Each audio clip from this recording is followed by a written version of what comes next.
Hello everyone, this is Allison Gross and Murphy Fornius, who's holding camera for me, and we are back for our second video in our series about the Lavviebot. We apologize for how long the last video took to get out. We're recording this just like less than a week after that. Hopefully this one will be faster. So what we're going to do here is, today, or rather yesterday, was Lavviebot cleaning day, and I didn't clean it. So I'm going to clean it for you guys on camera so you can see my cleaning procedure, because this is not the recommended cleaning procedure. I've improved upon it. What is the recommended cleaning procedure? Basically, that you pull the bag out of the waste drawer, you throw it out, you empty all of the remaining, litter out of here and throw it out, and you just sort of spray things down and wipe them, and oh, it's all nice and convenient and done. And why doesn't that work? Because, as I'll show you, the Lavviebot is not quite so precise in what it does. The first thing I want to show you guys, one of the reasons we know, or we're supposed to know it needs to be cleaned, is by looking at these lights on this display panel here. Are you zooming in on the lights? You might want to get the lights are visible, but not the actual. Could you get closer so Sure. I can actually see them? So there's a couple of things. We have here, this is saying that the litter storage is empty, and this is saying that the waste drawer is full. Both of these things are lies. Actually, you can see, I'll open this right up, you can see the litter storage, it's not 100% full, but it's pretty freaking full. No, the thing that I found that is the problem is that you sometimes need to push it down. Okay, dude, that's a reason why it wouldn't fill, but that's not a reason why it would Then flag you as... There we go, see? Okay, but it... Now I can't clean it because it's filling itself. What did you do, dude? No, we need to switch it to the other form. We'll which is another explain that in a minute. And the waste drawer, while it may technically be full, it's because it's full of totally good, clean litter that I can just sift out and put back in. Because that's one of its problems that it has. Which is what? You were kind of unclear with that. The waste drawer. I would like to get into the actual cleaning process and I will show all of this in detail. In order to do that, I need to press this button when it stops scooping. Okay. So one of the things you'll see here, it's now connected to the Wi-Fi. We're going to be talking about some of the issues we encountered and some of what our experience using it has been like while I'm cleaning it. But, you know, it's connected to the Wi-Fi now, and wasn't that a fun time? I didn't do that, Fornius did that. I mean, the big problem is that the app or our internet was temperamental. I don't know which one it was. Well, we know the app is temperamental and has problems, so it's at least partially the app's fault, let's put it that way. I don't know if you remember from the previous video, or if you haven't watched the previous video, you should. Well, I mentioned at the end that we were trying to get the app connected, and that we were having issues because it would send me the confirmation email so that I could verify. And to get that process taken care of took, I think, close to a week of going back and forth with customer service. Now, I will say that the customer service has decent response. They will usually respond within 48 hours or sometimes faster. They don't usually answer on weekends, but what can you do with that? Yeah. They're a small company. That's reasonable. I mean, and I don't agree with this whole thing that most companies need to be available 24 hours a day or whatever, and they are like on the other side of the world, so that creates a longer response time. So they do have pretty prompt response time. The problem is, and this might be because of the language barrier, but they frequently seem to not understand what I say. Like, you can't call them. The only way you can contact them is by email.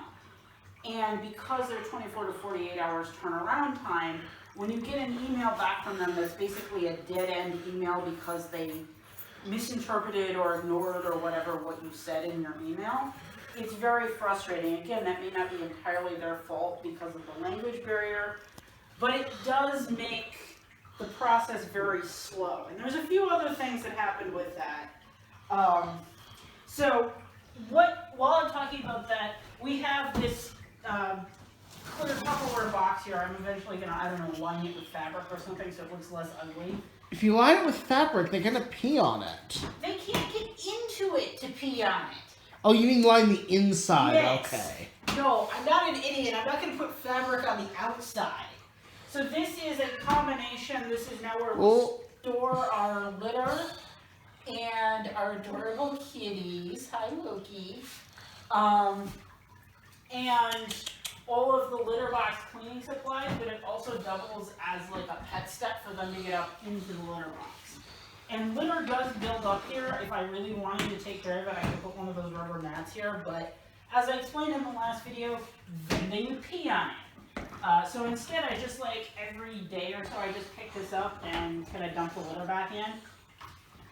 They have not peed or pooped, hi Thor, on top of this ever yet. I have my fingers crossed. Alright, so I'm going to get all my supplies out.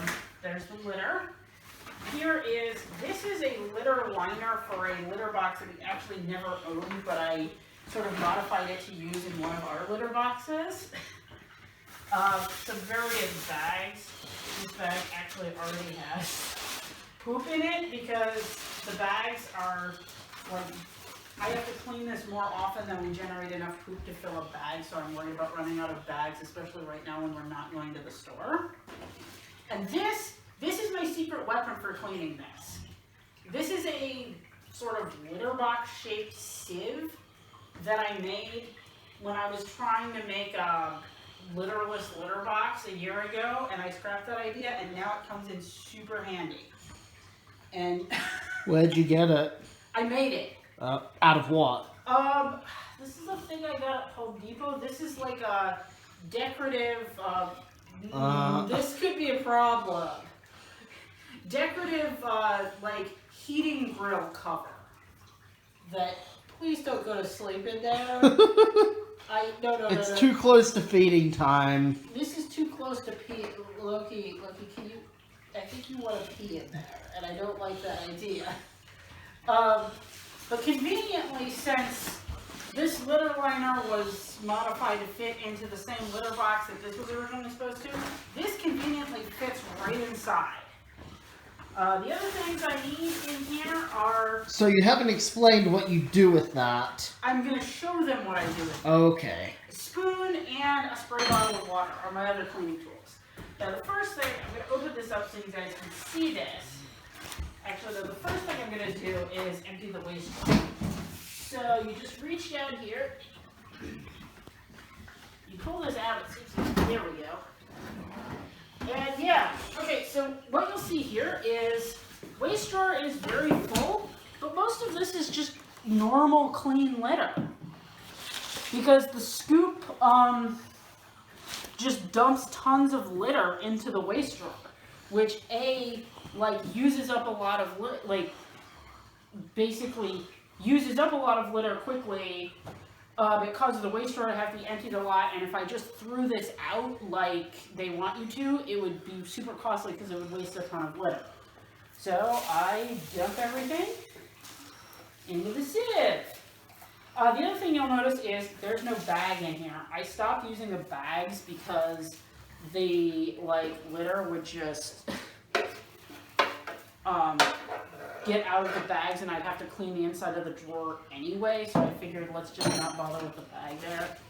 And this is supposed to keep litter from getting all over the floor. I got a little bit there, but I try to minimize it so that hopefully later when he runs our robot slave Pantsfish can take care of it. So then you just it's kind of like panning for gold, you pan for cat poop in here. And you just sort of shake this. And I can kind of tilt it, and I also have this thing that's was that just a clump that fell out? This one is very full, so I'm trying to be careful. Not to spill any of the actual dirty litter back in, because that would be bad. But you just shake it for a few minutes, and it drains all of the clean stuff out. And this is excellent litter. This is really good, really tight clumping litter. So therefore, it really effectively separates the dirty litter from the clean litter when you do this. If you have a litter that's not as tight of a clumping litter, this system might not work. And then I take this bag, and conveniently most of the bags are sort of sized. I shouldn't have worn a dress with these kind of sleeves on it for this. And you kind of fit the bag into here. And there still is a little bit, you can't 100% get the loose litter after there's some more loose litter there. I mean, that's always the case with these kind of things. Right, I'm just saying, like, I gotta be a little bit careful when I'm dumping it so that I don't, like, spray litter on everything, which I kind of did anyway. Okay. So let's see how much litter you saved. Well, that's just from the waste jar. Mm-hmm. Kind of tilt the thing to the side because we can't really see it. This? Like this? Yeah, a little more. Yeah. That's the amount of basically clean litter that I was able to just get back out of the waste jar from that short sieve. Whereas if I just taken it and dumped it in the trash like they tell you to, it would have, I would have lost that much litter. And since this high quality clumping litter is a little bit pricey, that would be a shame. This is stuff in here. I guess there's a little bit of litter. How did those get? Ouch. Sorry, what are you doing? I was just brushing. There was some loose litter in where the waste jar goes. I was brushing that out so that I could put the waste jar back in. So now there's loose litter on the floor. We will have to run pans fish later. So this, you just turn this and you open it. And here's the pan inside of here. What did you do? It's trying to fill now. See, it has a mind of its own and it does dumb shit like I this. set it so it shouldn't fill. Well, I didn't touch any buttons. Okay, so... Maybe it's just too low. Okay, but can we turn it off? Because I can't remove it while it's filling. Can't remove what? The litter tray. I can't take it apart to clean it while it's trying to fill because... Well, don't you need to remove the other thing anyway? This thing? Yeah. I suppose. Okay, so there's this button here that is marked Separate. Oh, and let's just close that back up for a minute. Because otherwise it'll spill out. Yeah, because the other thing is, especially if you have more litter in the tray, if the separator runs while the door is open, I was trying to do it with the door open so you guys could see it, but if the separator runs with the door open, if you have more than like the barest minimum of litter, it'll just throw the litter out the side. And one of the things is we need to have we have higher than the recommended level of litter in here because our cats like a lot of litter and they get pissy with the cleanliness of the litter box and are likely to start pooping on the floor more if the litter is lower, but also because it makes the cleaning a lot easier, which I'll show you as soon as I can get in there. The whole Has it stopped? I'm waiting to see because sometimes it's a couple minutes and then it'll go again. So you should press the thing now to make it separate. Alright, so you press the separator button once, and what it's going to do is move the separator to the front here. Should we show them? Well, we can't show them because it'll throw litter out. Once it stops moving, I'll open it so they can see. So the whole plan I outlined in the last video about acclimating them ended up not going like normal. I did move the litter box over here and stuff, but they really weren't, they just wouldn't jump up and go into the litter box. Okay, so now you can see the separator is up here and I could pull this pan out, but I'm not going to because I want to remove the separator first because that's less messy. So what you do to do that is you press and hold the separator button again. and then it will flash red and it'll move again, and that will put it into the position where you can remove the separator. So now you open it up, and the separator is parallel up and down. And then this is where you're going to want to get close. And maybe like turn on the light and shoot it in here so you can see. I already tried that before. I can't turn on the light while it's running. Okay, so there's a clasp right here that you pull, and then you reach this knob and you turn the knob, and the knob just screws out, and you put it somewhere where you don't lose it. And then, once Loki is done being cute, you lift this sort of straight up, which doesn't always work. There we go. In our case, you know, prepare when you stick your hand in here because the cats like to pee on this thing, so you're probably putting your hand in cat pee when you do it. Let me just put that over there. And now, because that's gone, I can just pull this and it slides right out.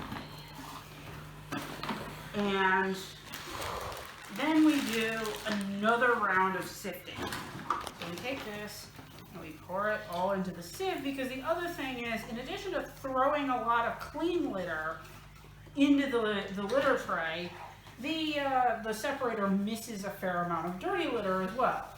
And it's not just like smaller pieces.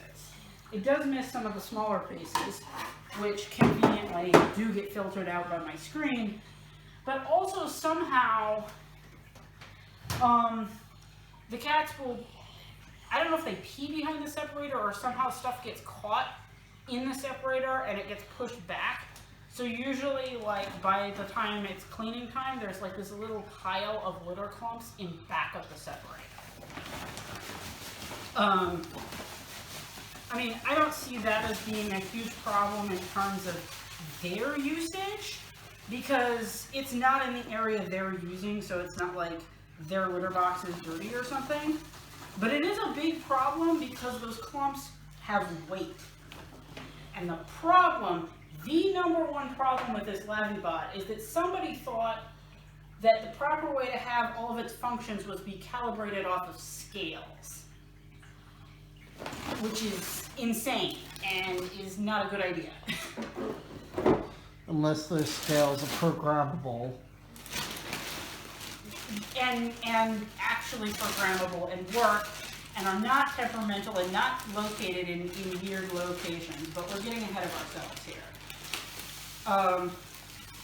So yeah, my method of acclimating them to the litter box failed because they weren't jumping up. So what I eventually did was, with it unplugged and turned off, I opened the door and I put the tray in, and then I put their old litter box like next to it, so they got used to that. And then it was, hi, you're really interested in all of this stuff. Oh crap, the other thing I need that I didn't have is paper towels. Crap, they're in the other room. Okay, I'm gonna stop the video. And paper towels. You also need paper towels for this operation. So the problem with this litter box, and it's actually not nearly as bad this time as it usually is that litter gets hardened onto it and stuff. This is a problem that a lot of people maybe wouldn't have. This has to do with our cat that is really good at like long distance sniping with his pee. And they don't like going down into the litter box. And the reason for that, it's not entirely sure. At the beginning, there was a lot of trouble with them, like, slipping on the edge of the litter box when they would try to get out. But I think we mostly fixed that by putting more litter in. Why did putting more litter in fix that? Because, okay, so the problem is, you see how this is curved? It's curved so that the separator can glide along it and lift up the litter. But what that also means is that there's this curve, this very slick, smooth material but with a curve in it. that's right where they're stepping down. And the less litter, the more of the curve is exposed. This spoon is to have a gentle, unlikely to scratch thing that I can kind of use to scrape litter off. I spray it to get it damp so it is easier to remove, but yeah, this is the cleanest it's ever been, like when I've tried to clean it, so maybe it's improving. Hi, George. Is this still better than what you'd have to do with your previous litter boxes? I mean, yeah, okay, so we're telling you all of the problems with this thing, and there are a lot of problems. Like, it's a disappointment because it could be so much better, but I think it is still better than having a normal litter box. Because you'll see, and this cleaning procedure is actually being a little bit slow this time because I'm talking to you and thinking about what to say and everything. But you'll see we can probably get this cleaning done in, like, I don't know, half an hour or something. And how often do you have to clean it? Right now, I have it set, I'm still adjusting the frequency. I have it set to clean every 3 weeks. We might do a separate video on Habitica. I have it set in Habitica to clean every 3 weeks. And I might, change the frequency up or down depending on, like, what it's telling me. What this is telling me is that, like, I could probably leave it another week and it wouldn't do any harm, but that this is a much easier cleaning job than what I'm used to, so maybe I want to keep it. Ah! Sorry, did I spray you? Yes. Wow, that's a powerful sprayer. Oh! And this having to, like, deep clean this piece, again, is not something that everybody's going to have to do. This is because we have a cat that likes to long range project his pee. And so he pees on here, and then when the litter comes out, it gets wet and hardens on. And actually, we do have to periodically clean the chute in there too, because he even gets it up in the chute. And then eventually it gets it so it's not filling properly because the chute is partially blocked by all the, like, hardened peed-on litter. And that's not a fault of the designers. That's just, like, some cats will do that. I suppose they could, like, make the thing so it's harder to pee into, but I don't know.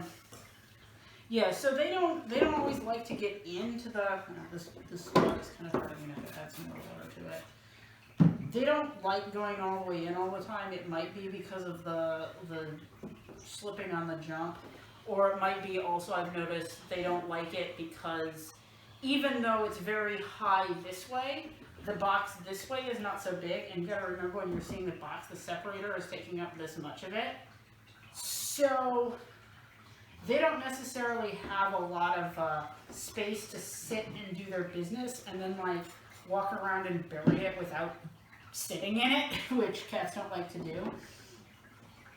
I have, for example, seen them, like, perch on the edge up here and go down into the box and then turn around and, like, lean down and bury it, or, like, them either go on the edge of the box or actually go in and then come up and just kind of stand there and, like, hit the edge of the box up here to, like, faux bury it because they don't want to go back down and bury it. So I'm not sure exactly what causes that, but other than it making a little extra work here, it doesn't seem to be a problem, like, uncleaning this thing. And usually this is much worse. Like, sometimes he will even get this. I do blame the designers for. Why does it have all these little tiny chambers here? There is a little bit this time, but it's mostly clean this time, but sometimes I can get it, and, like, literally all of these little tiny chambers will be filled with pee. And if it, I don't know why there's this grid on here. If it was smooth, it would be so much easier to clean. And since it doesn't seem to be doing, like, serving any important purpose, granted, not every cat is going to pee on there, but it's the kind of thing that a cat might do, so why wouldn't you make it more, like, clean friendly to that? Alright, so this stuff is very hardened on. You see, I can kind of get the edges here, but I'm going to have to spray this a lot. And you do have to be careful. Whatever you're using as a scraper, you need to be very careful because you do not want to scratch this stuff. Yeah, you already said that you use a spoon for that. Yes, the spoon can scratch it, though, if I'm not really careful and I don't make sure that it's super saturated. Yeah, careful not to spray the cat. I'm trying not to, but he's like intentionally being in spray like crosshairs. I'm sorry, this is okay, this could be a problem. This is the other issue here is that you gotta wait your turn to use the litter box. Like it's like going to a public restroom and finding that it's we're in trouble. Hi. Hi. Actually, can you do me a favor? Can you like pause the